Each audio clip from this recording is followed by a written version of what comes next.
మహిమ కలుగునుగాక. ఈరోజు మన మధ్యలోనికి వచ్చిన మన సంఘ నాయకులు, దేవుడి ఏర్పాటు చేసుకున్నవారు, డాక్టర్ కోలాటి ప్రభాకర్ గారు మనకి అడ్వైజర్ గారు, అలాగే మన మరొక అడ్వైజర్ గారు సిజే విన్సెంట్ గారికి, 3 సంఘాల మన యొక్క అడ్వైజర్ గారు, లీగల్ అడ్వైజర్ గారు మరి ఆల్ఫా కృష్ణ గారికి, చేరి వచ్చిన మీ అందరికి కూడా ప్రభు అయిన యేసుక్రీస్తు వారి నామములో వందనాలు తెలియచేస్తూ చిన్న ప్రార్థన చేసుకుని దేవుని యొక్క వాక్యాన్ని మనం విందాం. పరిశుద్ధుడా, ప్రేమ కలిగిన తండ్రి, నీకు వందనాలు. నీవు ఎంతైనా నమ్మదగిన దేవుడవు నాయనా. కాలాలు మారినా, పరిస్థితులు మారినా, భూమి తల్లకిందులైనా మారని దేవుడవు, మార్పు లేని దేవుడవు. నీ ప్రేమలో, మీ కృపలో నాయనా, మీరిచ్చిన వాగ్దానాల్లో, మీరు చేసిన నిబంధనలో మార్పు లేని దేవుడవైనందుకు నీకు వందనాలు చెల్లిస్తా ఉన్నాం. యేసయ్యా, నీ ప్రాణము కంటే మమ్మల్ని ఎక్కువగా ప్రేమించావు నాయనా. ప్రతి పాపము నుండి, ప్రతి శాపము నుండి, ప్రతి బలహీనత నుండి, చీకటి శక్తుల నుండి మాకు విడుదలనిచ్చి నీ సొత్తైన బిడ్డలుగా మమ్మల్ని చేసుకున్న మా రక్షకుడవునైనా నీకు వందనాలు. వాక్యమై ఉన్న దేవుడవునైనా నీకు వందనాలు. యేసయ్యా, నీ మాట ఆత్మయు జీవమైనందుకు స్తోత్రాలు నైనా. మీ యొక్క వాక్కు జీవపు వెలుగైనందుకు స్తోత్రాలు. నీ వాక్యము మమ్మల్ని బ్రతికించేది నైనా. నీ వాక్యమే మమ్మల్ని బలపరిచేది. హల్లెలూయా.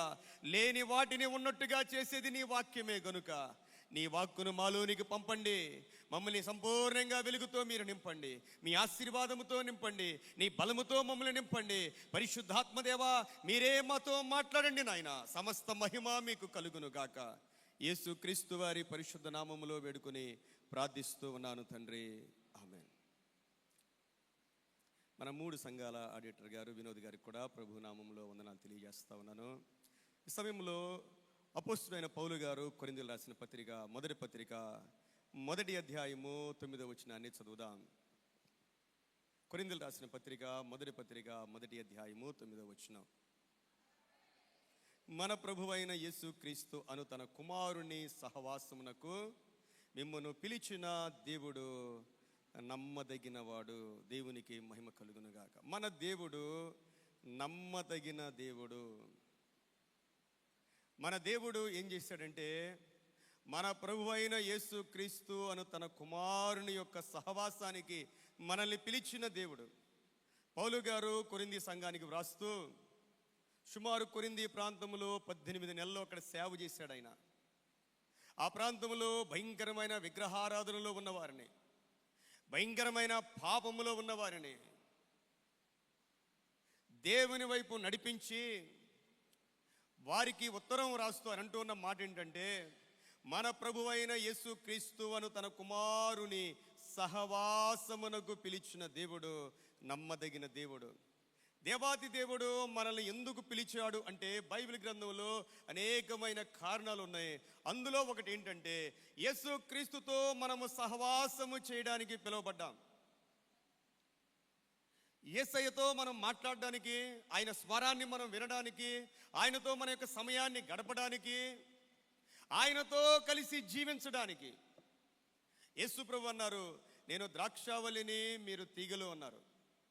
దేవునికి మనకి ఉన్న సంబంధం ఎలాంటిదంటే, ఒక కొమ్మకు, ఒక చెట్టుకి ఒక కొమ్మకి ఉన్నంత సంబంధం. ఆయనకి వేరుగా మనం లేము. ఆయనకి వేరుగా మనం ఉంటే మనము ఎండిపోతాము అని దేవుని వాక్యం సెలవిస్తూ ఉంది. ఈ రోజున ప్రియమైన దేవుని బిడ్డలారా, యేసు క్రీస్తుతో సహవాసము చేయడానికి మనం పిలువబడ్డాం. ఈ లోకములో మనుషుల సహవాసాలు, మనుషుల యొక్క స్నేహాలు ఎంతకాలం ఉంటాయో మనకు తెలియదు. మనం ఎవరిని నమ్మొచ్చో మనకు తెలియదు, ఎవరిని నమ్మకూడదో మనకు తెలియదు, ఏ పరిస్థితుల్లో ఎవరు ఎలా మారిపోతారో మనకు తెలియదు. కానీ మనము నమ్మదగిన ఒకే ఒక వ్యక్తి ఉన్నాడైనా, ఆయనే నజరేయుడైన యేసుక్రీస్తు వారు అనే సంగతిని మనం జ్ఞాపకం చేసుకోవాలి. కాబట్టి ఈ రోజున మన యేసుక్రీస్తు ప్రభువారు ఎంతైనా నమ్మదగిన దేవుడు అనే సంగతిని మనం జ్ఞాపకం చేసుకోవాలి. ఏ విషయాల్లో మన దేవుడు నమ్మదగిన వాడు. దేవుని యొక్క వాక్యాన్ని మనం చూస్తే మన దేవుడు ఎంత నమ్మదగిన వాడంటే, ద్వితీయోపదేశకాండము 7వ అధ్యాయము 9వ వచనాన్ని చదువుదాం.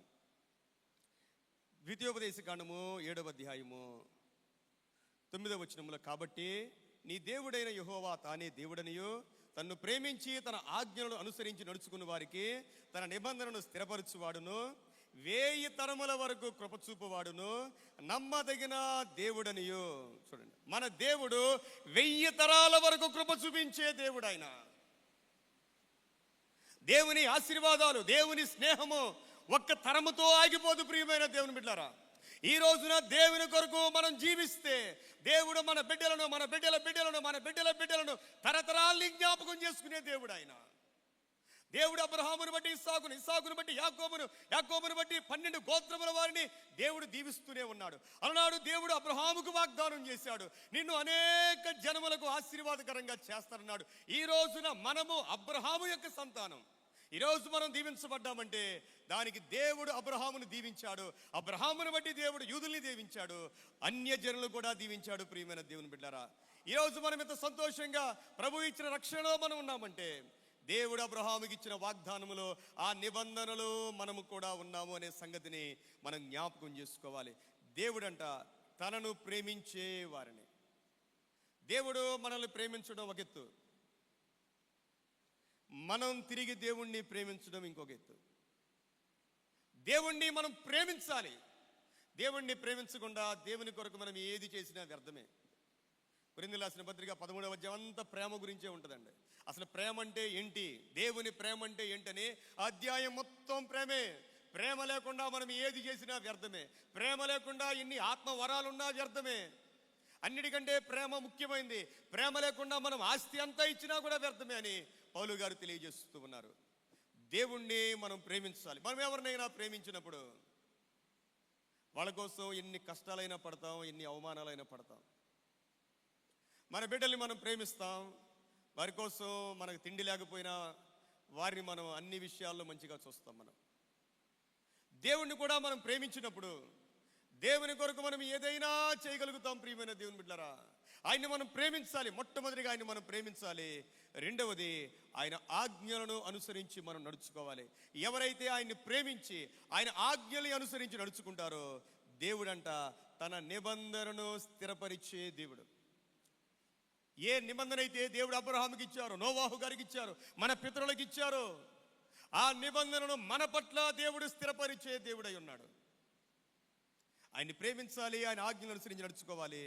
దేవుడంట 1000 తరాల వరకు కృప చూపిస్తాడంట. అంటే దేవుని కృప అంటే మనకు బలము లేనప్పుడు, మనకు శక్తి లేనప్పుడు, మనం కృంగిపోయినప్పుడు, మనం లేవలేనప్పుడు దేవుడు మన దగ్గరకు వచ్చి తన సహాయాన్ని, తన బలాన్ని దేవుడికి ఇస్తాడు.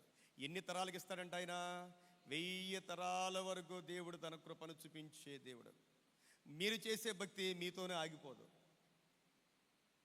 మీరు చేసే భక్తి మీతోనే ఆగిపోదు. ప్రియమైన దేవుని బిడ్డలారా, దేవుడు మిమ్మల్ని బట్టి మీ బిడ్డలను, బిడ్డల బిడ్డల్ని, బిడ్డల బిడ్డలను దేవుడు ఆశీర్వదించే దేవుడు. ఆయన నమ్మదగిన వాడు. దేవునికి మహిమ కలుగును గాక. ఆయన నమ్మదగిన వాడు. ఆయన చెప్పే ప్రతి మాట నమ్మదగిన మాట అనే సంగతిని మనము జ్ఞాపకం చేసుకోవాలి. విలాప వాక్యాల్లో ప్రజల కష్టాలు, బాధల్లో ఉన్నప్పుడు విలాప వాక్యాలు ఇర్మియా గారు విలపిస్తూ వ్రాసిన విలాప గ్రంథాల్లో, విలాప వాక్యాల్లో 3వ అధ్యాయము 23వ వచనములో, 22, 23 వచనాల్లో, విలాప వాక్యములు 3వ అధ్యాయము 22, 23 వచనాల్లో, యెహోవా కృపగలవాడు, ఆయన వాత్సల్యత ఎడతెగక నిలుచున్నది కనుక మనము నిర్మూలము కాకున్న వారము. అనుదినము నూతనముగా ఆయనకి వాత్సల్యత పుట్టుచున్నది. ఈరోజు తప్పు చేశాం, ఈరోజు ఎక్కడైనా పడిపోయాం, దేవుడు ఈ రోజుతో మర్చిపోతాడు. ఆయన మరలా మన ఎడల నూతనంగా వాత్సల్యత పుడతా ఉందంట. ప్రతిరోజు మన ఎడల నూతనంగా దేవునికి ప్రేమ పుడతా ఉంది. ప్రియమైన దేవుని బిడ్డలారా, మనం ఎవరినైనా ద్వేషిస్తే ఇక ఆ ద్వేషం అలా మనసులో ఉండిపోద్ది. వాళ్ళని చూసినప్పుడు మొహం తిప్పుకి వెళ్ళిపోతాం. మనం క్షమించే మనసు చాలాసార్లు రాదు మనకి. వాళ్ళతో మనకెందుకులే అని పక్క తిరిగి వెళ్ళిపోతూ ఉంటాం మనం. కానీ మన దేవుడు అలాంటి దేవుడు కానే కాదు. ప్రియమైన దేవుని బిడ్డలారా, మన దేవునికి మన పట్ల ప్రతిరోజు కూడా, ప్రతి దినము ఆయనకి నూతనముగా వాత్సల్యత పుట్టుచు ఉన్నది. దేవునికి మహిమ కలుగును గాక. కాబట్టి మన దేవుడు ఆయన ఎంతైనా నమ్మదగిన దేవుడైన దేవుడు మనల్ని పిలిచాడు. ఎంతమంది అయితే ఆయన పిలుపునకు లోపడ్డారో వారందరి జీవితాల్లో కూడా ఆయన నమ్మదగిన దేవుడైన. చాలాసార్లు దేవుడు మనల్ని పిలిచినప్పుడు మనకు అనిపిస్తుంది, నేను నిలబడగలనా, దేవుని కోసం నేను జీవించగలనా, పడిపోతానేమో అనే ఒక భయము చాలా మందిలో ఉంటుందండి. కొన్నిసార్లు దేవుడు పిలిచినప్పుడు మన జీవితం ఏంటి, మన పరిస్థితులు ఏంటి, మన కుటుంబాన్ని మనం పోషించుకోగలవా అనే ఒక భయము ఆవరిస్తూ ఉంటుంది. దేవుని పిలుపునకు లోబడిన వారి జీవితాల్లో చాలా కష్టాలు, చాలా బాధలు ఉండొచ్చు, ఉంటాయి కూడా. ఎలా బ్రతకాలో కూడా తెలియని పరిస్థితులు ఉంటాయి. అవి ఎవరికి అర్థం కావండి. ఒకసారి పేతురు గారు అడిగారు, అయ్యా మేమన్నీ విడిచిపెట్టేశాం కదా, మేమన్నీ విడిచిపెట్టేశాం, నువ్వు చూస్తే మాటి మాటికి నేను వెళ్ళిపోతానంటా ఉన్నావు, మమ్మల్ని విడిచి నువ్వు వెళ్ళిపోతానంటా ఉన్నావు, మా పరిస్థితి ఏంటి నాయనా అని అడిగాడండి. మత్తయి సువార్త 19వ అధ్యాయంలో, దేవా మా పరిస్థితి ఏంటి, నిన్నే నమ్ముకొని మా తల్లిదండ్రులు విడిచిపెట్టేశాం, మా ధోరణిని విడిచిపెట్టేశాం, మా వలల్ని విడిచిపెట్టేశాం, అన్నీ విడిచిపెట్టేశాం మేము, నువ్వేమో మమ్మల్ని విడిచిపెట్టేస్తానంటున్నావు, మా పరిస్థితి ఏంటి అంటే ప్రభు అన్నారు, నా కోసం తల్లిదండ్రులు విడిచిపెట్టిన, అన్నదమ్ములు విడిచిపెట్టిన, నా కోసం మీ ఆస్తులు విడిచిపెట్టిన, ఏది విడిచిపెట్టినా సరే ఈ లోకములోనే మీకు 100 ఆశీర్వాదాన్ని దేవుడిస్తానని వాగ్దానం చేశాడు. అందరం గట్టిగా దేవునికి స్తోత్రం చెప్తాం. హల్లెలూయా. దేవుడు ఎంత ఇస్తాడు ఏమందరూ చెప్పండి, ఎక్కడిస్తాడు? ఈ లోకంలోనే ఇస్తాడు. మన కళ్ళతో దేవుని ఆశీర్వాదాలు మనం చూస్తాం. ఎవరికి ఇస్తాడంట ఆయన? దేవుని కోసం మనం ఏదైనా విడిచిపెట్టాలి. దేవుని కోసం అనేకమైన వాటిని విడిచిపెట్టాలి. ప్రియమైన దేవుని బిడ్డలారా, దేవుని కోసం మనం ఏది విడిచిపెట్టినా సరే ఈ లోకములో 100 రెట్లు ఇస్తాను, పరలోకములో ఏమిస్తాడంట ఆయన? నిత్య జీవం ఇస్తాను. దేవుని ఆశీర్వాదాలు కేవలం పరలోకం మటుకు మాత్రమే కాదు, ఈ లోకములో కూడా దేవుడు 100 రెట్ల ఆశీర్వాదాన్ని ఇచ్చే దేవుడు. ప్రియమైన దేవుని బిడ్డలారా, దేవుని కోసం ఏదైనా విడిచిపెట్టినప్పుడు అందరూ హేళన చేస్తారండి. నన్ను అన్నారు, మాకున్న ఇండస్ట్రీ విడిచిపెడితే, ఇండస్ట్రీలో ఉంటే ఆ పేరు, ఆ ప్రఖ్యాతులు వేరు, మనం ఎక్కడికి వెళ్ళినా అందరూ చేతులు కట్టుకొని ఉంటారు, ఆ గౌరవాలు వేరుగా ఉంటాయి. ఎందుకు? అనేక మందిని పోషించవచ్చు కదా. అప్పటికి 50 మంది ఉండేవాళ్ళు మా దగ్గర, లక్షల జీతాలు ఇచ్చేవాళ్ళం. ఎందుకు? ఆ స్థితిలోనే సేవ చేయొచ్చు కదా. దేవుని బిడ్డలారా, ప్రభువేమో సంపూర్ణ సేవకు పిలిచాడు. ఏం చేయాలి, ఎలా బ్రతకాలి, ఏముండదో ప్రభు పిలిస్తే. ప్రియమైన దేవుని బిడ్డలారా, మనల్ని పిలిచిన దేవుడు నమ్మదగిన దేవుడు. ప్రియమైన దేవుని బిడ్డలారా, హల్లెలూయా. మన జీవితంలో దేవుని పిలుపునకు లోబడినప్పుడు ఆ పిలుపు మనల్ని ఎన్నడూ కూడా మనల్ని విడిచిపెట్టదండి. కొన్నిసార్లు మనం పడిపోవచ్చు, కృంగిపోవచ్చు, దేవుని మార్గం నుండి తప్పిపోవచ్చు. మనుషులం కాబట్టి ఈ లోకాన్ని చూసినప్పుడు అబ్రహాము లాంటి వారే తప్పిపోయారు. అబ్రహాము జీవితంలో కరువు వచ్చింది, దేవుడు పిలిచాడు, అయినా కరువు వచ్చింది. ఏం చేయాలో తెలియక ఐగుప్తు దేశానికి వెళ్ళిపోయాడు. మన అబ్రహాము కంటే గొప్పవారమా? ఐగుప్తు దేశానికి వెళ్ళిపోయాడు. ఐగుప్తు దేశంలోనికి బాధలు వచ్చాయి, తన భార్యను పట్టుకుని వెళ్ళిపోయారు. ఐగుప్తు దేశానికి వెళ్ళబట్టి హాగర్ని తీసుకొచ్చాడు. ఆత్మీయ జీవితంలో కొన్నిసార్లు ఏం చేయాలో తెలియదు, ఎటు వెళ్ళాలో తెలియదు. దేవుడు మౌనంగా ఉంటాడు కొన్ని సందర్భాల్లో. ప్రియమైన దేవుని బిడ్డలారా, కానీ దేవుడు అబ్రహాముని ఎన్నడూ విడిచిపెట్టలేదు. ఆయన పిలుపు, ఆయన వాగ్దానము ఆయనతోనే ఉన్నది. ఈ రోజున మనల్ని పిలిచిన దేవుడు నమ్మదగిన దేవుడు. ఆయన ఎవరైతే ఆయన పిలుపునకు లోపడతారో, 2 రోజుల క్రితం ఎవరి స్టేటస్లో చూసినా ఒక ఆమె పెట్టారు. ఎవరామె? ఎవరు?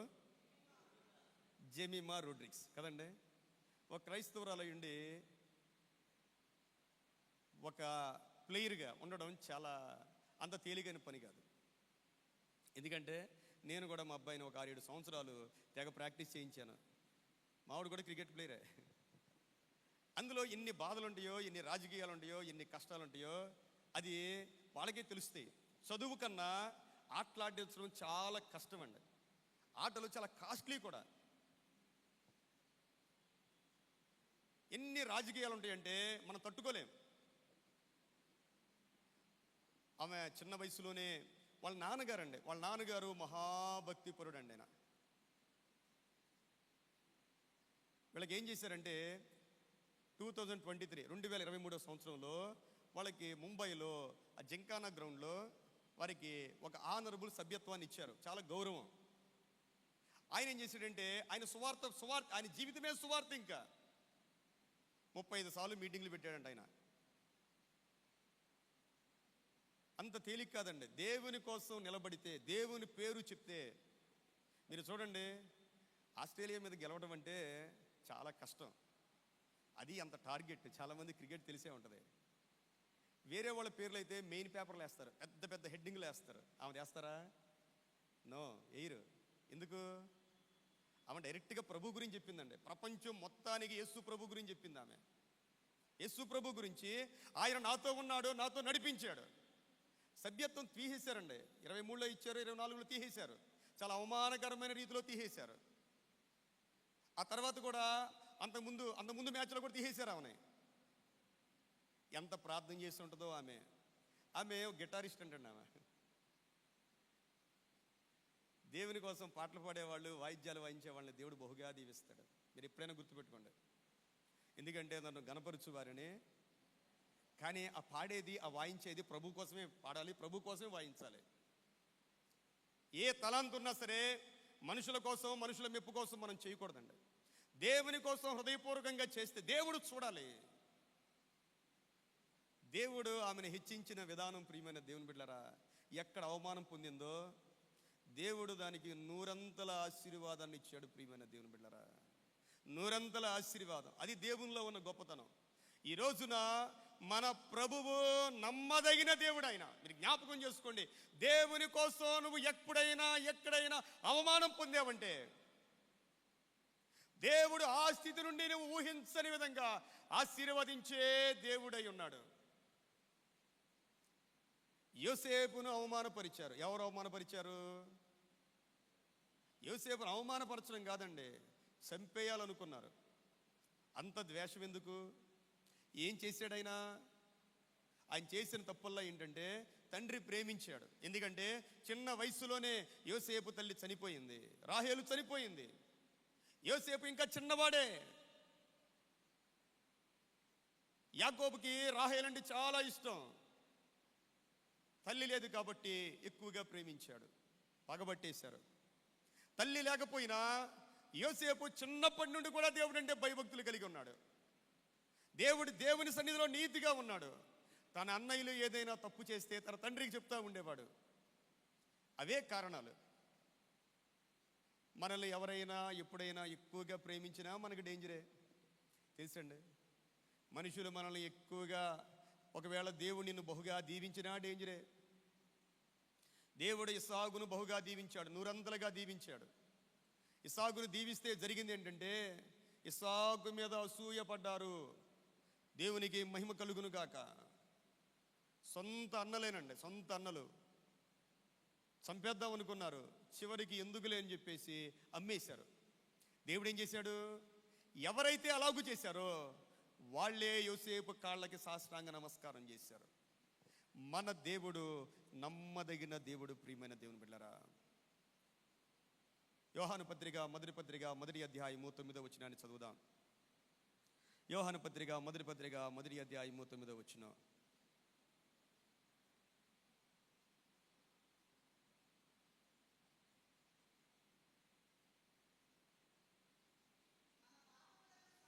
మన పాపములను మనము ఒప్పుకుని ఎడల ఆయన నమ్మదగిన వాడును నీతిమంతుడును గనుక ఆయన మన పాపములను క్షమించి సమస్త దుర్నీతి నుండి మనల్ని పవిత్రులుగా. క్రైస్తవ జీవితంలో ఇది చాలా ప్రాముఖ్యమైనది. నేను వెలుగులో ఉన్నాను అని చెప్పి మనం చీకట్లో ఉంటే మనల్ని మనమే మోసం చేసుకుంటాం. దేవుని బిడ్డల్ని ఉద్దేశించి వ్రాయబడిన మాటలు ఇవి. ఆ పై వచనాల్లో నేను వెలుగులో ఉన్నాను, దేవునితో ఉన్నాను అని మనల్ని మనం చెప్పుకుంటూ ఒకవేళ గనక మనము చీకటిలో ఉంటే మనకి దేవునితో సహవాసం ఉండదు. ఆయన వెలుగులో ఉన్నాడు, మనం కూడా వెలుగులో ఉండాలి. ఎప్పుడైతే ఒకవేళ మనము జారిపోతే, ఆత్మీయ జీవితంలో దిగజారిపోతే, పడిపోతే, కృంగిపోతే, మన పాదాలు లోకములో కలిసిపోతూ ఉండంటే మనం చేయవలసిన పని ఏంటంటే మన పాపములను మనము ఒప్పుకోవాలి, ఒప్పుకునే స్థితి రావాలి. బీపీ ఉందో లేదో, షుగర్ ఉందో లేదో, ఏ రోగాలు ఉన్నాయో లేవో తెలుసుకోవడానికి చాలా మిషన్లు ఉన్నాయి. మనలో దేవుడు ఉన్నాడో లేదో మనం ఎలా తెలుసుకుంటామంటే, ఒకటి చెప్తాను గుర్తుపెట్టుకోండి. ఏదైనా తప్పు జరిగితే ఎదురోళ్ళ మీద కనుక తప్పు వేసామంటే మనలో ప్రభువు లేడని అర్థం. ఏమన్నా మాటలు మీకు అర్థమవుతున్నాయా? ఏదైనా తప్పు జరిగినప్పుడు ఏం చేస్తాం మనం? చెప్పండి, ఏం చేస్తాం? చాలామంది తప్పు చేసి కూడా ఒప్పుకోవడానికి ఇష్టపడరు. ఎవరో ఒకరి మీద గెంటేయడానికి ఇష్టపడతారు. ఎప్పుడు కూడా ఏదన్నా మంచి జరిగితే నేనే చేసామంటాం. మనం లేకపోయినా నా వల్లే అంటాం. ఈ సక్సెస్ అంతా నా వల్లే అంటాం. ఫెయిల్యూర్ అయితే అది ఒక టెస్టింగ్ మిషన్ అనమాట. ఎప్పుడైనా ప్రియమైన దేవుని బిడ్డ, ఒక దేవుని బిడ్డగా, దేవుని ఆత్మ కలిగిన బిడ్డగా, ఒకవేళ కొన్నిసార్లు మన తప్పు లేకపోయినా మన బిడ్డలు తప్పు చేస్తే ఆ తప్పు మనమే చేసుకుంటాం. ఆన్లైన్ నేనే చేసిన అనుకుని క్షమించండి అంటాం. తోటి వారి విషయంలో మనం ఎందుకలా రెస్పాండ్ అవ్వకూడదు?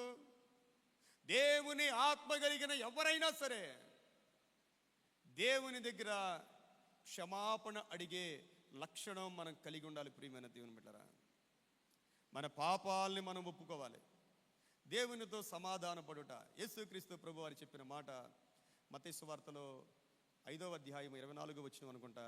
చాలా గొప్ప మాట అండి అది. ఆ మాట కనుక మనకు అర్థమైతే, మత్తయి సువార్త 5వ అధ్యాయము 24వ వచనం కనుక మనకి అర్థమైతే, ఏమ్మా, అక్కడ బలిపీఠము ఎదుటనే నీ అర్పణను విడిచిపెట్టి. చూడండి ఈ మాట బైబిల్ గ్రంథం ఉన్న వారందరూ కూడా చూడండి ఈ మాట. ఎందుకంటే మనం ఈ విషయాల్లో ఫెయిల్ అయిపోతామండి. ఇందుకే మన ప్రార్థనలు దేవుని యొద్దకు చేరవు. అక్కడ ఏం రాయబడింది? 23వ వచనం, కావున నీవు బలిపీఠమునొద్ద, నిదానంగా చదవండి. 5వ అధ్యాయం 23వ వచనము, కావున నీవు బలిపీఠమునొద్ద అర్పణమును అర్పించుచుండగా నీ మీద నీ సహోదరునికి విరోధమేమైనను కలదని అక్కడ నీకు జ్ఞాపకము వచ్చిన ఎడల. ఈ మాట మళ్ళీ ఒకసారి చదవండి, ఈ మాట అర్థం కాదు. అర్పణము నర్పించుచుండగా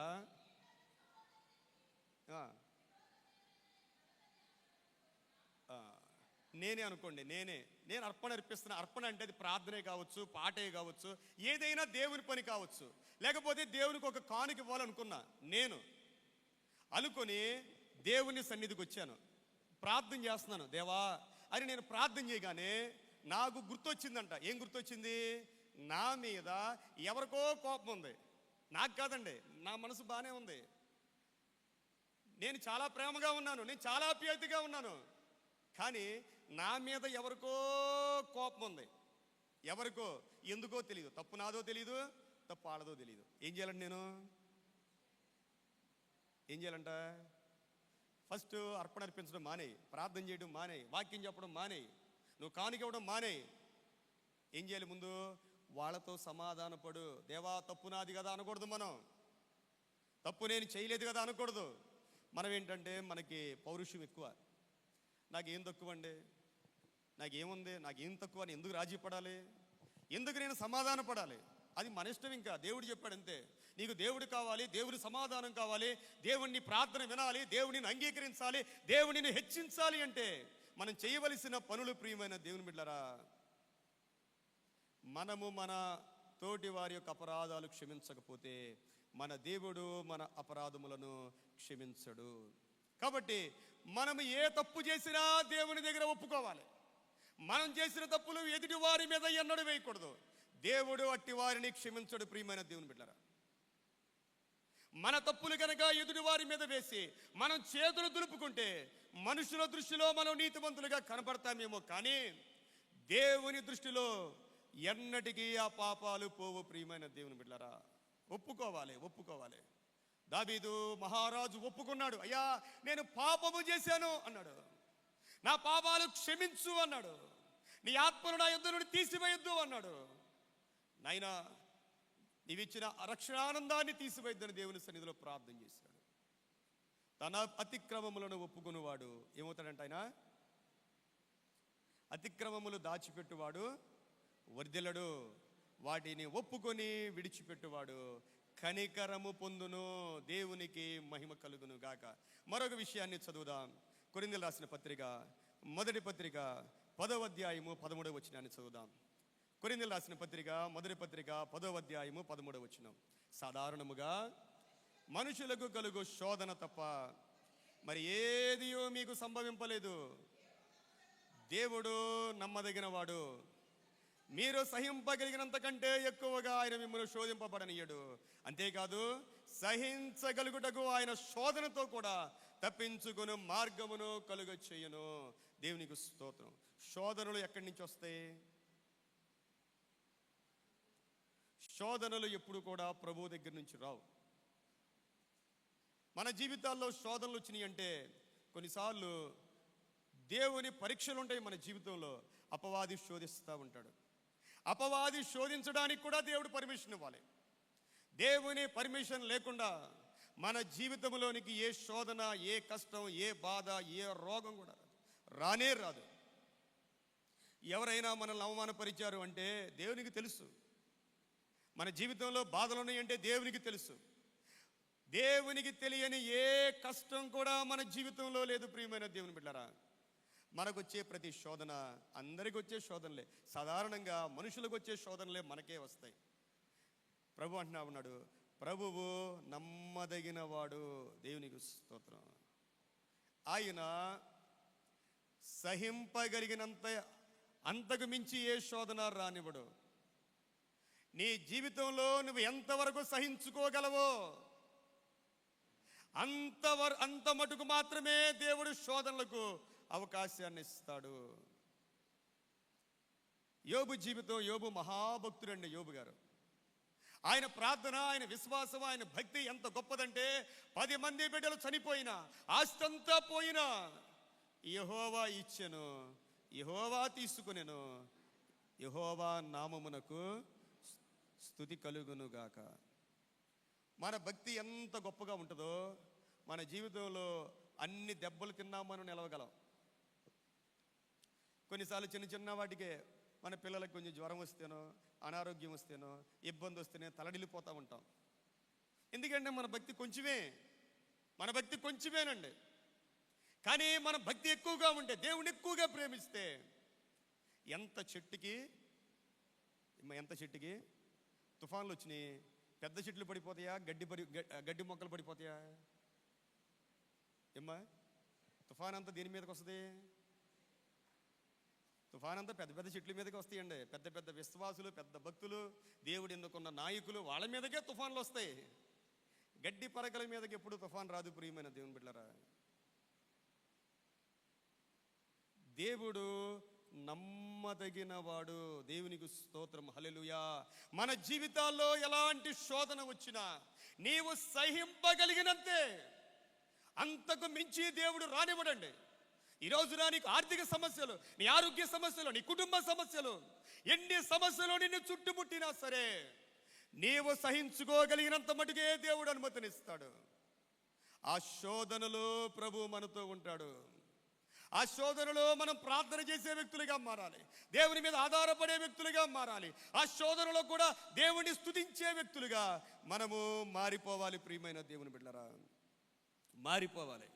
శోధనల్లో దేవుణ్ణి దూషిస్తే ఉన్న ఆశీర్వాదాలు కూడా పోతాయి. అన్నీ ఉన్నప్పుడు దేవుణ్ణి స్తుతిస్తాం. ఒకవేళ పరీక్షా కాలంలో, ఎందుకంటే అపవాది అంటాడు, అపవాది దేవుని దగ్గరికి వెళ్ళి, యోబు గొప్పతనం ఏముందిలే, నువ్వు అన్నీ దీవించావు. అన్నీ దీవించినప్పుడు అందరూ కూడా ఏమంటారు? దేవుడు మంచివాడే అంటారు. మీరు కూడా అందరికి అన్ని మేలు చేస్తే మంచివారే అంటారు. పొరపాటున వాళ్ళకి మేలు జరగకపోతే ఏమంటారు? ఎంతకాలం మేలు చేసినా అన్నీ మర్చిపోయి తిట్టడం బిగించేస్తారు. అపవాది సలహా ఇచ్చాడండి, ఒక్కసారి నీ కంచె తీసివేయి చాలు, ఏం చేయొద్దు. యోబు చుట్టూ, యోబు బిడ్డల చుట్టూ ఉన్న కంచెను కొంచెం తొలగించు, ఒక గేటు తీసి చాలు, నాకు ఎక్కువ కూడా అక్కర్లా, ఒక చిన్న అవకాశమే. దేవుడు అన్నాడు, యోబు అలాంటి వాడు కాదు, ఎలాంటి పరిస్థితి అయినా నన్ను విడిచిపెట్టేవాడు కాదు. దేవుని నమ్మకం అది. అలాగే నిలవబడ్డాడండి యోబు గారు. నిజంగా ప్రియమైన దేవుని బిడ్డలారా, చివరికి భార్య కూడా దూషించింది. దేవుణ్ణి దూషించి నువ్వు చచ్చిపో అందండి. దేవుణ్ణి అంటే తన భర్త యొక్క బాధలు చూడలేక, ఆయనకున్న కురుపులు, ఆయన బాధలు, ఓ పక్కన స్నేహితులనే మాటల్ని,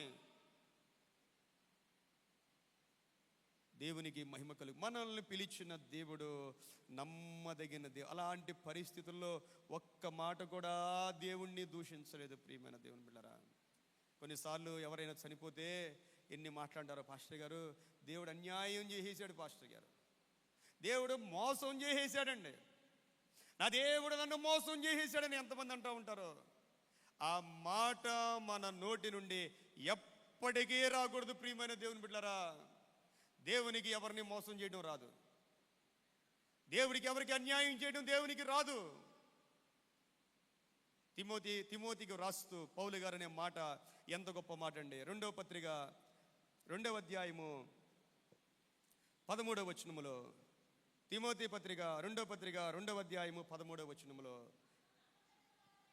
మనము మరొకసారి, మనము నమ్మదగని వారమైనను ఆయన నమ్మదగిన వాడుగా ఉండును. దేవునికి మహిమ కలుగును గాక. ఆయన తన స్వభావమునకు విరోధముగా ఏదియో చేయలేడు. ఆయన స్వభావం ఏంటంటే ఆయన నమ్మదగిన వాడు. ఒకవేళ మనము నమ్మదగని వారమైనా సరే, తండ్రి తన కుమారునికి, తన ఆత్మీయ కుమారునికి ఈ మాటలు వ్రాస్తూ ఉన్నాడు. తిమోతి, ఆత్మీయ జీవితంలో నీకు ఎన్నో ఎదురు దెబ్బలు తగులుతూ ఉంటాయి. నువ్వెవరెవరిని నమ్మావో వారు కొన్నిసార్లు వాళ్ళు నమ్మదగని వ్యక్తులుగా ఉంటారు. ఒకవేళ నువ్వైనా నేనైనా నమ్మదగిన వారంగా ఉంటామేమో, కానీ మన దేవుడు నమ్మదగిన వ్యక్తిగా ఉంటాడు. ఆయన నమ్మదగిన దేవుడు. ప్రియమైన దేవుని బిడ్డలారా, ఆయన్ని మనం నమ్మాలి. ఆయన మీద మనము ఆధారపడాలి. ఆయన మీద మనం ఆధారపడినప్పుడు ఆయన మనల్ని విడిచిపెట్టేవాడు కానే కాదు. ప్రియమైన దేవుని బిడ్డలారా, నువ్వు ఏ విషయాల్లో ఆయన మీద ఆధారపడతా ఉన్నావు? మనం ఏ విషయాల్లో ఆయన మీద ఆధారపడతా ఉన్నాం? దేవుణ్ణి మానవుడిగా చూడకూడదు. ఆయనకి అసాధ్యమైంది లేదు. ఆయన కలుగును గాకనగానే సమస్తం కలిగిపోయాయి. ఆయన మాట పలికితే చాలు, మనలో ఆ విశ్వాసం, మనలో ఆ నమ్మకత్వం మన జీవితంలో మనం దేవుని పట్ల చూపించగలిగితే ఆయన మన పరిస్థితిని అంతా మార్చగలిగిన గొప్ప దేవుడై ఉన్నాడు. హెబ్రీయులకు రాసిన పత్రిక 10వ అధ్యాయంలో మన దేవుడు ఎంత నమ్మదగిన దేవుడు అంటే, హెబ్రీయులకు రాసిన పత్రిక 10వ అధ్యాయం 23వ వచనాన్ని చదువుదాం. వాగ్దానము చేసిన వాడు నమ్మదగిన వాడు గనుక. చూడండి, వాగ్దానము, దేవుని యొక్క జీవ గ్రంథములో, బైబిల్ గ్రంథములో ఏ వాగ్దానాలు ఉన్నాయో, దేవుడు మన జీవితాల్లో ప్రత్యేకంగా ఏ వాగ్దానాలు ఇచ్చాడో ప్రతి వాగ్దానము కూడా నమ్మదగింది. దేవుడు, ప్రియమైన దేవుని బిడ్డలారా, మనల్ని ఎన్నుకున్నప్పుడు కొన్నిసార్లు కొన్ని వాగ్దానాలు ఆలస్యమవుతాయి. అబ్రహాము జీవితంలో ఆలస్యమైంది, దేవుడు ఎన్నుకున్న వారి జీవితాల్లో ఆలస్యమైంది. కానీ దేవుడు మాట తప్పని దేవుడై ఉన్నాడు. ఆయన మాట తప్పని దేవుడు, వాగ్దానము చేసిన దేవుడు, నమ్మదగిన దేవుడు అనే సంగతిని మనం జ్ఞాపకం చేసుకోవాలి. దేవుడు నమ్మదగిన దేవుడు. ఆయన బిడ్డలమైన మనం ఎలా ఉండాలి? చెప్పండి, మనం ఎలా ఉండాలి?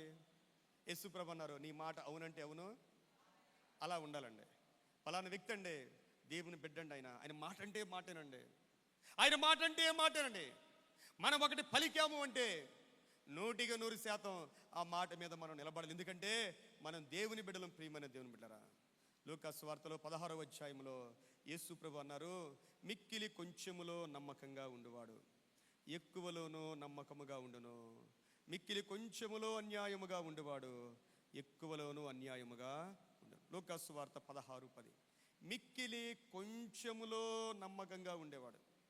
దేవుని బిడ్డలమైన మనం, దేవుడు ముందు మనకు ఒక చిన్న పని అప్పగిస్తాడండి. పెద్ద పెద్ద పనులు అప్పగించడండి.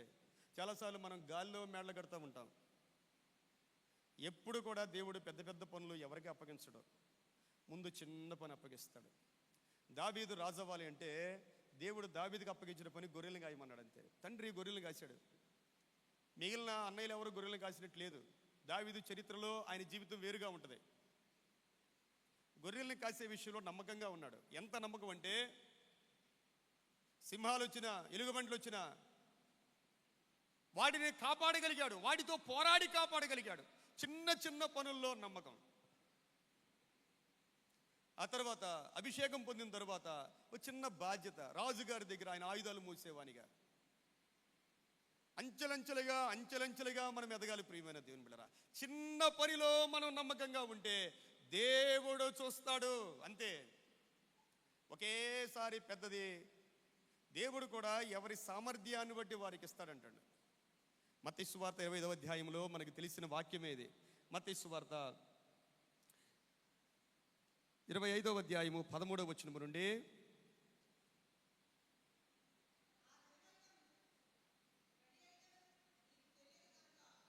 14వ వచనంలో ఒక మనుష్యుడంట, పరలోక రాజ్యం ఎలా ఉంటుందంటే దేశాంతరానికి వెళ్ళిపోతూ తనకున్న ఆస్తిని ఏం చేశాడంట, ఆయన దాసులకు అప్పగించాడు. ఎవరైనా దేశం వెళ్ళిపోతే ఆ ఇంటి తాళపు చెవులు ఎవరికి ఇస్తారు? ఎవరికి ఇస్తారు? ఇప్పుడు మీరే ఉన్నారు, మీ కోట్ల ఆస్తి ఉంది. 1 సంవత్సరమో 2 సంవత్సరాలు విదేశాలు వెళ్ళాల్సి వచ్చింది. ఎవరికి ఇస్తారు ఆస్తి అంతా? మీ బంధువులకు. అవును కదండి, మన బంధువులకే ఇస్తాం. కానీ మన ప్రభు ఏం చేశాడంటే ఆయన దాసులకు ఇచ్చాడంట. ఎవరైతే ఆయన దగ్గర ఉండి ఆయన పనులు చేస్తూ ఉంటారో, నమ్మకంగా ఉంటారో, వాళ్ళని పిలిచి వాళ్ళకి ఇచ్చాడంట. ఎలా ఇచ్చాడు ఆయన? అక్కడ రాయబడిన మాటలు చూడండి. ఒకనికి 5 తలాంతులు, ఒకనికి 2, ఒకనికి 1, ఎవరి సామర్థ్యము చొప్పున వారికి ఇచ్చాడు. తలాంతు అంటే ఎంత? కింద రాయబడిన మాట చూడండి. తలాంతు అంటే 3600 రూపాయలు. దేవునికి స్తోత్రం చెప్దాం. హల్లెలూయా. అందరు గట్టిగా దేవునికి స్తోత్రం చెప్పండి. మా అందరూ వింటున్నారా? దేవునికి స్తోత్రం. హల్లెలూయా. 3600 రూపాయలు. ఆ రోజుల్లో జీతం ఎంత అంటే రోజుకి 10 రూపాయలు. రోజుకి ఎంత అంటే ఎన్ని రోజులు జీతం అది? 3600 ఇంటూ 2 ఎంత? 7200. 7200 అంటే ఎన్ని సంవత్సరాలకి వచ్చే కష్టార్జితం అది? వాడు సంవత్సరంలో 300 రోజులు కష్టపడతారు యూదులు, మిగిలిన 60 రోజులు పండగలే. ఆ రోజుల్లో వాళ్ళు పని చేయకూడదు, సమాజంగా కూడాలి. అంటే సుమారు మీరు లెక్క పెట్టుకుంటే 7200 బై ఏమ్మా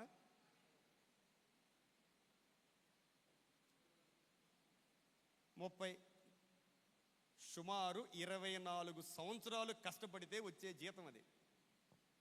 ఒక తలాంతు అంటే ఎంత ఇప్పుడు చెప్పండి? ఏమో అర్థమవుతుందా? ఒక తలాంతు అంటే 24 సంవత్సరాలు ఒక వ్యక్తి ఉద్యోగం చేస్తే వచ్చే డబ్బులు.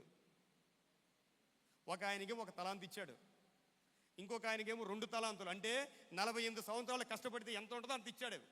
ఇంకొక ఆయనకి 5 తలాంతులు. 5 తలాంతులు అంటే సుమారు 120 సంవత్సరాలు కష్టపడితే వచ్చి అంత డబ్బు ఇచ్చాడు. అయ్యా నేను దూర ప్రాంతానికి వెళ్తున్నాను, మళ్ళీ నేను వచ్చేదాకా జాగ్రత్తగా మీరు వ్యాపారం చేయండి అన్నాడు. ఎవరి సామర్థ్యము చొప్పున, ఎవరి సామర్థ్యము చొప్పున. వచ్చాడు, చాలా కాలమైంది, తిరిగి వచ్చాడు. ఆయన తిరిగి వచ్చి లెక్కలు అడుగుతా ఉన్నాడు. దేవుళ్ళు లెక్క అడుగుతాడండి మనల్ని దేవుళ్ళు లెక్క అడుగుతాడు, నన్ను దేవుళ్ళు లెక్క అడుగుతాడు. లెక్క అడిగినప్పుడు 5 తలాంతులు ఆయన వచ్చి అన్నాడు, అయ్యా నా యజమానుడా, నువ్వు 5 ఇచ్చావు కదా, 5కి 5 చేశాను, 5కి 5 చేశాను. ఆయన అంటున్నాడు, బలా నమ్మకమైన మంచి దాసుడా అన్నాడు.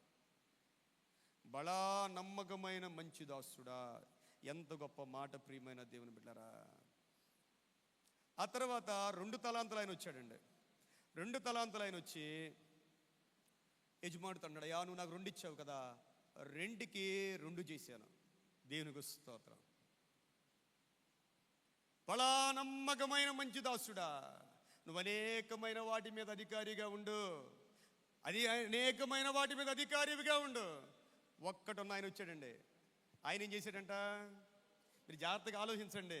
భూమి జాగ్రత్తగా తవ్వి భూమిలో పాతి పెట్టాడు. అయ్యో నా యజమానుడు వస్తాడు, నేను మళ్ళీ తిరిగి ఇచ్చేయాలి, ఇది పాడు చేయకూడదు.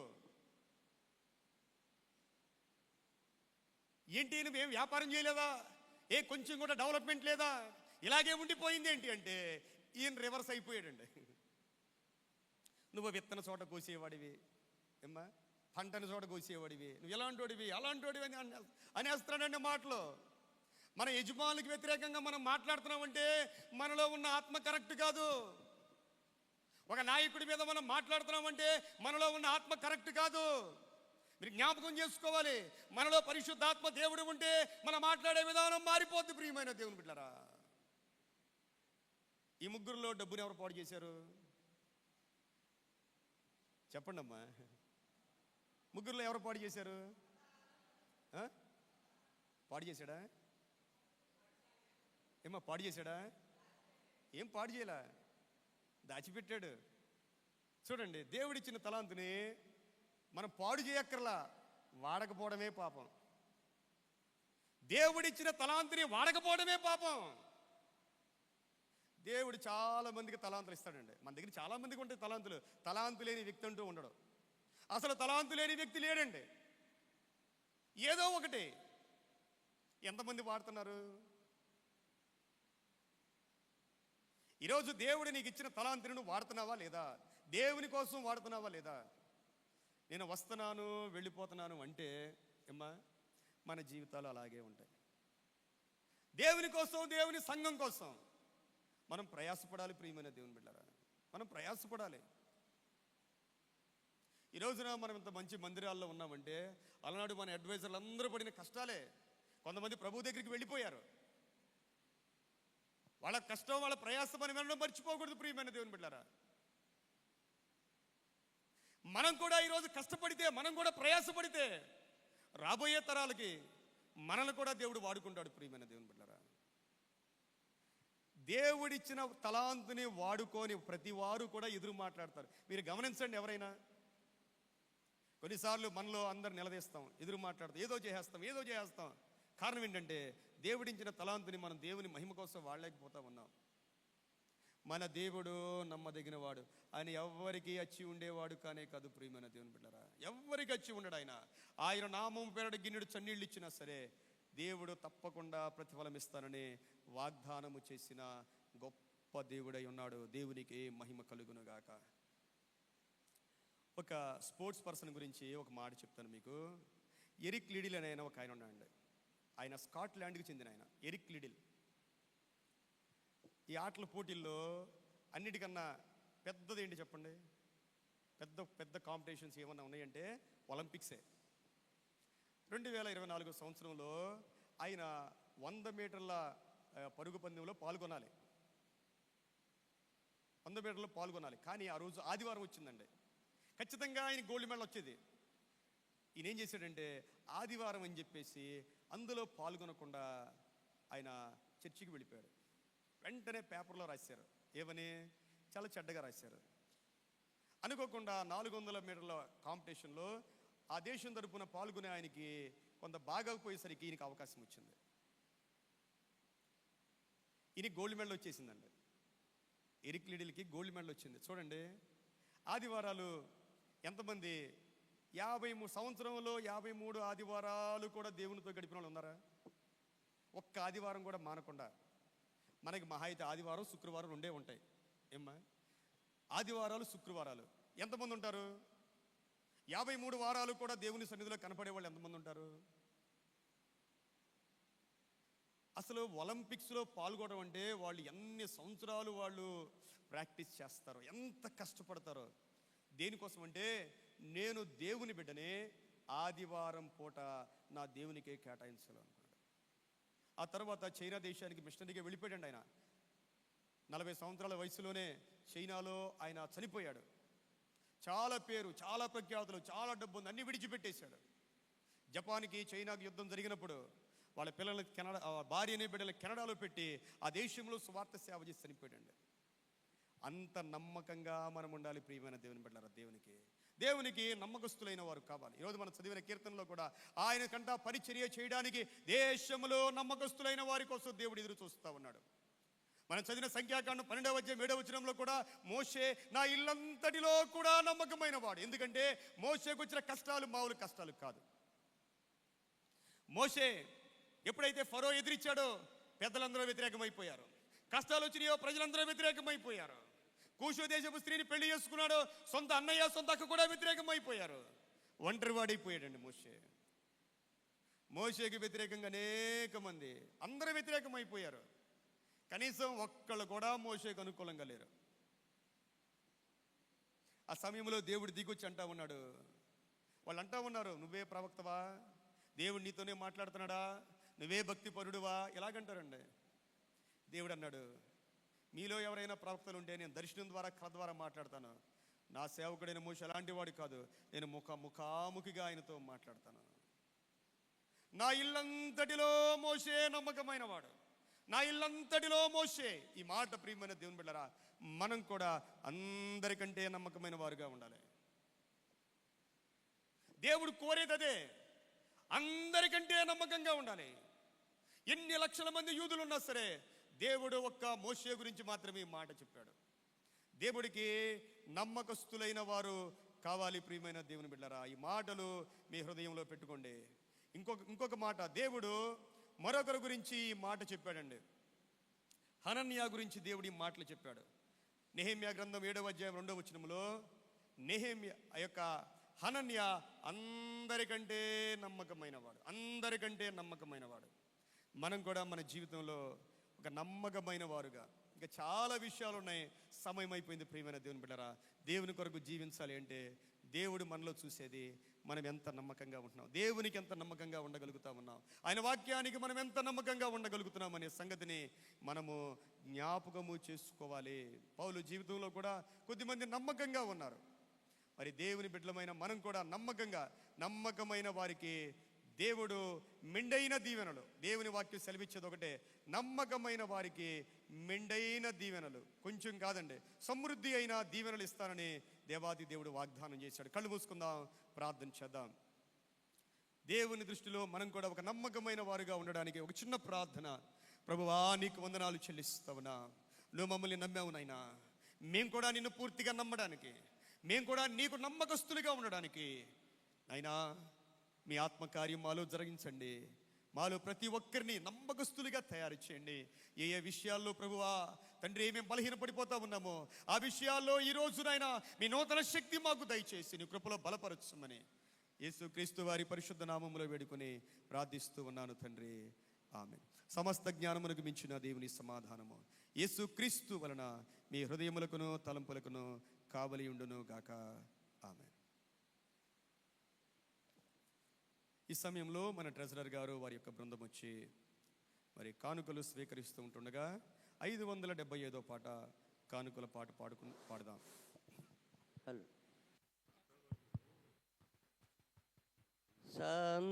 సంతోషముతో నీ చెడు వారిని నెంతో దేవుడు ప్రేమించు, వింతగవలసిన దాంతయును సగును, వినయ మనసు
స్తుతించుట బహు యుక్తమటార్చును తాళనతో శక్తి కొలది మన బుద్ధిలోనియా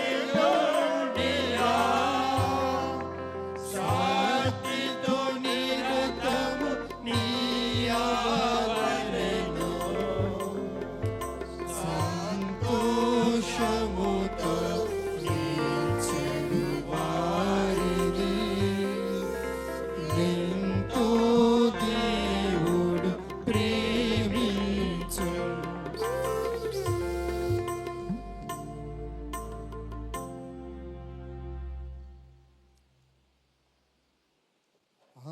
ఆశక్తితో నదిక ప్రేమతో నందకార జనులందరకు సత్య సువార్తను చాటించుటకై సతతము తిరిగెడు సద్భక్తులకు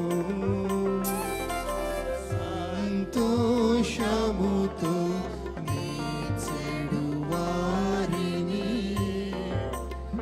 ఎంతో దేవుడు ప్రేమించును.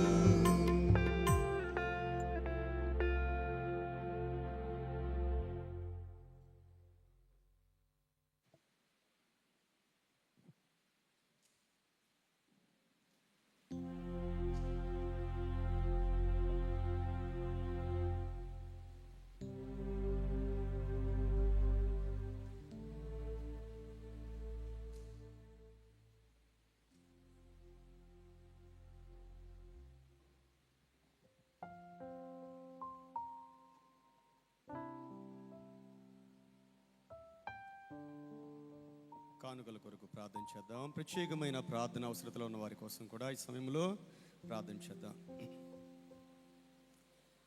పరమ తండ్రి, నీకు వందనాలు చెల్లిస్తా ఉన్నా. శాశ్వతమైన కానుకగా బహుమానముగా పరలోకము నుండి మా కోసం అనుగ్రహించబడిన యేసయ్యా, నీకు వందనాలు. మేము కూడా నిన్ను ప్రేమిస్తూ ఉన్నాం. ఆ ప్రేమకు గుర్తుగా నీ వాక్యానికి లోబడినైనా ఈ ప్రియబిడలు సమర్పించిన ఈ కానుకలు, దశమ భాగములు, ప్రథమ ఫలములు, ప్రతిష్టార్పణలు అన్నీ కూడా మీ జ్ఞాపక గ్రంథంలో వ్రాసి మీరు వాగ్దానం చేసినట్లు ఇహమందు 100 రెట్లు పరమందు నిత్య జీవము ఆకాశపు వాక్యలను మీరు విప్పిన ప్రభువా ప్రతి ఒక్కరిని సమృద్ధిగా దీవించమని ప్రార్థన చేస్తామన్నా. బిడ్డలకు ఇచ్చిన ఉద్యోగాలు, వ్యాపారాలు మీరు దీవించండి. ఆర్థిక పరిస్థితులు దీవించండి. ఆరోగ్య పరిస్థితులను అయినా అందరికీ మంచి ఆరోగ్యం దయచేయండి. ఎవరైనా బలహీనంగా ఉంటే యేసయ్యా మీ యొక్క వాక్కును పంపండి. మీ గాయపడిన హస్తమును ఉంచండి. యేసు నామములో ఉన్న సంపూర్ణమైన ఆరోగ్యం ప్రతి ఒక్కరికి దయచేయమని ప్రార్థన చేస్తామన్నా. ఈరోజు మా మందిరంలో ఉన్న చిన్న బిడ్డలు, యవనస్తులు, పెద్దలు నాయన అందరి కొరకు ప్రార్థన చేస్తా ఉన్నా. ప్రతి ఒక్కరూ రక్షణ పొంది ప్రతి ఒక్కరూ సంతోషముతో, సుఖముతో, క్షేమముతో ఉండడానికి సహాయం చేయండి నాయన. విశ్వాసములో, ప్రార్థనలో, భక్తిలో ఎదిగి నాయన సంఘ క్షేమం కోసం నీ నామ మహిమ కొరకు జీవించగలుగుటకు అందరికీ కృప దయచేయమని ప్రార్థన చేస్తా ఉన్నాం. ప్రాముఖ్యంగా ఈ రోజు నా ప్రభువా మీరు మమ్మల్ని ప్రేమించి మా మధ్యలోనికి పంపించినటువంటి గౌరవ అడ్వైజర్ల కొరకు నీకు వందనాలు చెల్లిస్తా ఉన్నాం. డాక్టర్ కోలాటి ప్రభాకర్ గారు నైనా, అలాగే జీవి ప్రసాద్ గారు, సిజే విన్సెంట్ గారు, వారితో పాటు నాయనా మరి మా యొక్క 3 సంఘాల లీగల్ అడ్వైజర్ గారు ఆల్పకృష్ణ గారు, మరి 3 సంఘాల ఆడిట్ గారు వినోద్ గారు, అందరిని బట్టి నీకు వందనాలు నాయనా. వారు ఎంతో సంఘాల కొరకు ప్రయాసపడ్డారు. వారిని, వారి కుటుంబ